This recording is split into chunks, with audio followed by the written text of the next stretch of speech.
Olá, estamos de volta aqui com o Jornal da Manhã, pela Jovem Pan em 100,7. E a gente vai estar batendo um papo no dia de hoje com a doutora Rita Silva, ela que é médica, né, pneumologista. E a gente vai estar falando sobre a questão do alerta sobre o uso, né, dos famigerados cigarros eletrônicos em relação à questão da saúde respiratória. Bom dia, doutora Rita, seja muito bem-vinda aqui ao Jornal da Manhã. Bom dia a todos, é um prazer estar aqui novamente. Doutora Rita, a gente tem visto uma verdadeira pandemia, epidemia, né, da questão do uso desses cigarros eletrônicos, né, principalmente sobre a questão dos jovens, né, essa utilização dos jovens, né, que é aquele pendrive, é o pod, enfim, a gente tem visto algumas nomenclaturas, né.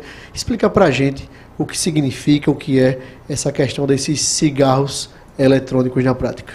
Olha, o cigarro eletrônico é um dispositivo, como você falou, que parece um pendrive, né?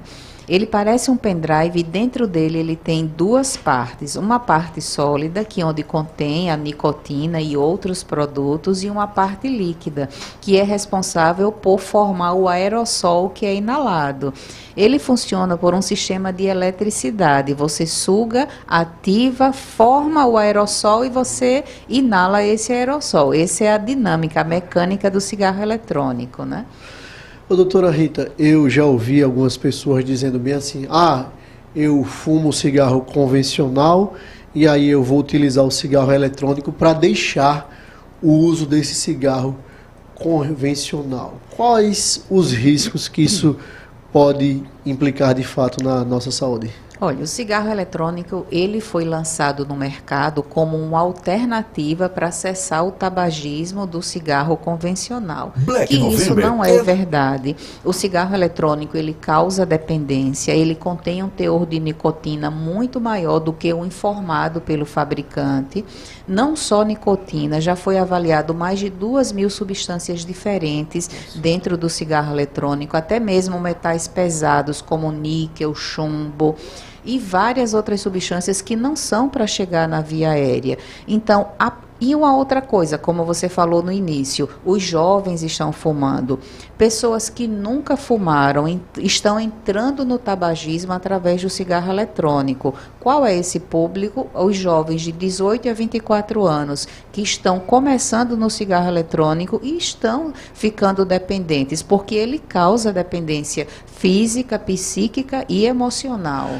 Doutora, eu tenho visto também muitas pessoas que, por exemplo, estão no restaurante, estão num bar ali, e aí o que acontece? Por ser aquele cheirinho agradável, tal, tipo, muitas vezes a pessoa está fazendo aromatizantes. Está fazendo a utilização e ali faz ali, né, traga naquele ambiente público. Existe fumante passivo no caso do vape? Sim, né, com João? certeza. E aí, doutora, a gente vê isso no nosso dia a dia. E assim, alertar os nossos legisladores, também trazer esse assunto aqui, para que haja uma proibição, nossos vereadores, deputados estaduais, para que haja uma legislação nesse sentido, proibindo, porque hoje eu vejo de forma muito comum, não é o cigarro normal, mas é o vape ali, o cigarro eletrônico nos ambientes públicos. Mas, na verdade, tudo isso é clandestino, é proibida a comercialização no Brasil do cigarro eletrônico e é proibida a utilização em ambientes fechados.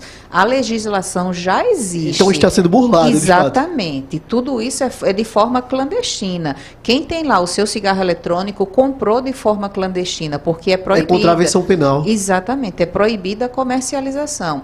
Eu não sei se vocês se lembram, mas no Big Brother Brasil, a Vanessa Camargo e a Yasmin Brunet, elas usavam cigarro eletrônico. Como elas iam para dentro da casa, não podiam usar na casa porque era proibida a comercialização. O que foi que elas fizeram? Elas não ficaram sem fumar, elas foram para o cigarro convencional. Então, para você ver que ela não conseguiu ficar sem fumar. O vício permanece. O vício permanece. Por exemplo, quem fuma e quer deixar de fumar, achando que fumando cigarro eletrônico vai parar, não para, piora a situação. Doutora, rapidinho, Natália, é uma dúvida, né? A gente pode dizer que hoje o cigarro eletrônico, do ponto de vista da saúde, ele é mais nocivo do que o cigarro convencional? Existe essa métrica? Colocando na balança, nenhum supera o outro. Os dois são tão danosos quanto. Os dois causam dependência, os dois causam estrago na via aérea, estrago no pulmão. Os dois evoluem com doenças, tanto doenças agudas quanto doenças crônicas. não adianta.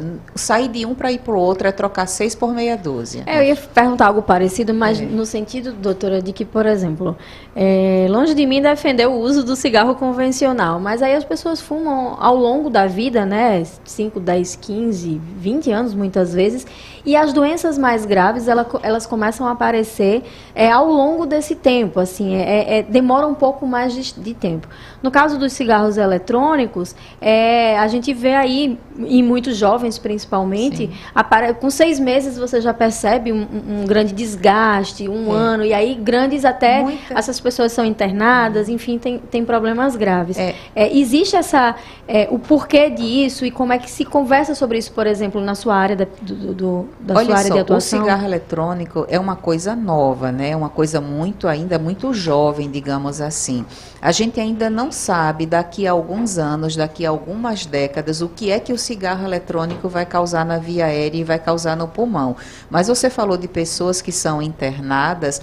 Existe uma doença que é oriunda do cigarro eletrônico, que ela foi vista pela primeira vez nos Estados Unidos em 2019 e chama EVALI. É uma sigla em inglês que a gente chama EVALI. É uma doença extremamente aguda que evolui com insuficiência respiratória, necessidade de ventilação mecânica e de assistência ventilatória. É por isso que a gente ouve de vez em quando na mídia uma notícia de que fulano está hospitalizado na UTI porque usava cigarro eletrônico. É justamente a EVALI. É uma doença extremamente aguda que você tem tosse, desconforto respiratório, insuficiência respiratória e precisa ir para a UTI. Então, a gente já tem essa. Agora, ao longo do tempo, a gente ainda vai descobrir o que é que o cigarro eletrônico vai causar na saúde respiratória das pessoas. A gente sabe que o cigarro convencional, ele causa câncer de pulmão, ele causa doença pulmonar obstrutiva crônica, que é a DPOC, que ele causa enfisema pulmonar. A gente já tem isso já sabido. O cigarro eletrônico a gente ainda vai descobrir o que é que ele vai causar. Ô, doutora Rita, assim, eu vejo uma problemática muito grande, porque eu já ouvi relatos, pessoas que eu conheço, por exemplo, eu estou dormindo, acordo, vou na minha cabeceira e dou um trago no cigarro eletrônico. E ali tem uma esposa, tem uma namorada, tem uma pessoa no quarto. Tem uma criança. Tem uma criança. E ali tem esse uso passivo também do cigarro eletrônico, mas, por exemplo, não existe essa dificuldade. Ninguém vai fumar um cigarro convencional dentro do seu próprio quarto. Dificilmente. É mais difícil. É mais difícil. Então, as pessoas descem do seu apartamento, tal. Ou seja, essa questão do cigarro eletrônico tem uma questão comportamental também, muito atrelada desse libera geral em espaços públicos.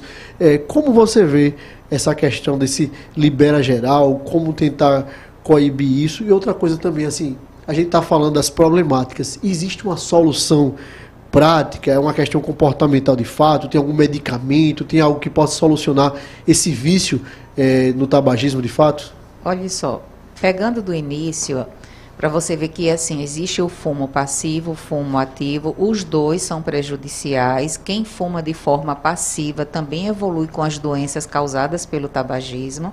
A via aérea, o pulmão, ele foi feito para receber um ar filtrado, aquecido e umedecido. O que vai para a via aérea, o que vai para o pulmão, diferente disso, acaba causando doenças, principalmente em crianças que o pulmão ainda está em desenvolvimento, que o pulmão se desenvolve até os 8 anos de idade. Então, o tabagismo passivo, você fumar dentro do quarto, dentro de casa, quer seja cigarro convencional, quer seja cigarro eletrônico, isso é danoso. E ao longo do tempo, você exposto a isso, você tem um risco maior realmente.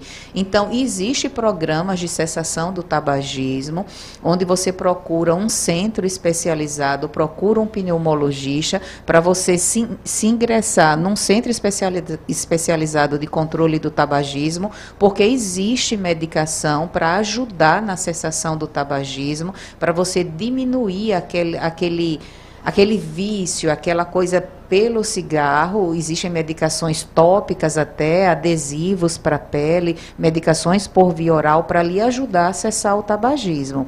Para isso é preciso procurar um pneumologista, que é o especialista que combate, que trata o tabagismo, para você se sair disso.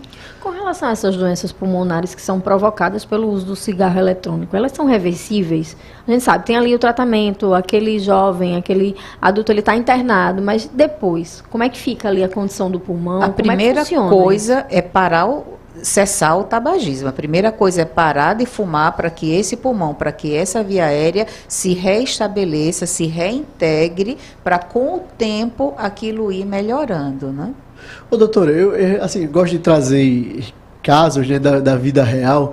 Por exemplo, eu conheço pessoas que fumaram durante 20, 30, 40 anos e simplesmente pegaram a carteira de cigarro, amassaram, colocaram no lixo e disseram, não vou mais fumar, sentiu um incômodo aqui, ou uma promessa, sei lá, o que o vale, aí simplesmente pararam de fumar. Como a gente pode realmente trazer isso para uma realidade de um vício, tal, para esse tipo de comportamento assim tão decisivo de uma pessoa, tipo, esse vício, ele é deixado de lado, é uma questão mental, e como é que funciona isso na prática? Na verdade, a maior parte das pessoas que fumaram por longo período e que pararam de fumar, foi um fator emocional que a fez parar.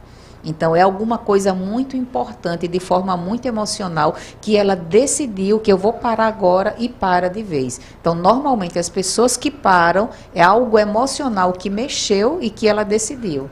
Mais do que, por exemplo, vamos mais fazer do que saber que vai adoecer. Por exemplo, Entendi. Saber, eu fumo, sei que faz mal, que não é bom para o meu pulmão, mas isso não foi um impacto emocional dentro de você. Entendi. Ô, doutora, então a gente pode dizer então que esse auxílio psicológico, emocional é tão importante quanto a questão também dos tratamentos, os tratamentos que já existem? Sim, no hospital universitário tem um programa de controle de tabagismo, que tem psicólogo, que tem assistente social, que tem médico. Então é um programa sério que você participa das reuniões, você passa com o médico que vai passar as medicações para lhe ajudar. Elas não vão fazer você parar, elas vão lhe ajudar a você parar, e você passa com o psicólogo para tudo isso. Existe no 2º Centro de Saúde, tem um programa de controle do tabagismo também no hospital universitário. Então é uma coisa que ajuda. Que bom essas informações da doutora Rita, né, trazendo para a gente, para você que está nos ouvindo, né, que tem alguma dificuldade, que quer parar de fumar, que precisa de uma ajuda emocional, psicológica, esses centros, né, de atendimento de fato para a população alagoana. Exatamente. Doutora Rita, quero agradecer demais a sua participação aqui no Jornal da Manhã. Quero fazer o convite público para que a senhora esteja aqui em outras oportunidades, tratando dessas e de outras temáticas tão importantes, tão caras para a nossa sociedade, como é a questão da saúde, né? A saúde de um povo, de um agente. E quero deixar um espaço para suas considerações finais. As considerações finais em relação ao cigarro eletrônico é saber que ele não é inofensivo. Os jovens acham que eles são inofensivos, acham que aqueles aromatizantes, sabor chocolate, menta, frutas vermelhas, que aquilo ali torna ele saudável. É muito pior. A via aérea não foi feita para receber isso. E é não ingressar, não utilizar o cigarro eletrônico, porque a gente ainda não sabe o que é que ele vai causar daqui a algumas décadas. Doutora Rita Silva, médica pneumologista, quero agradecer mais uma vez a sua participação aqui. Quero registrar a presença da nossa amiga, colega, competentíssima jornalista Andressa Araújo, no dia de hoje aqui nos estúdios do Jornal da Manhã. Quero agradecer a minha companheira de bancada, né, por uma semana de muito trabalho, Natália Barros, nosso querido Claudio Stone na técnica, o Mailson Franklin, direto das ruas de Marcel com Geraldo Salgueiro, o Robson Florentino nas redes sociais. Muito obrigado a todos vocês e até segunda-feira, se Deus quiser. Sextou, meu povo. Tchau, tchau, ouvinte. Até segunda.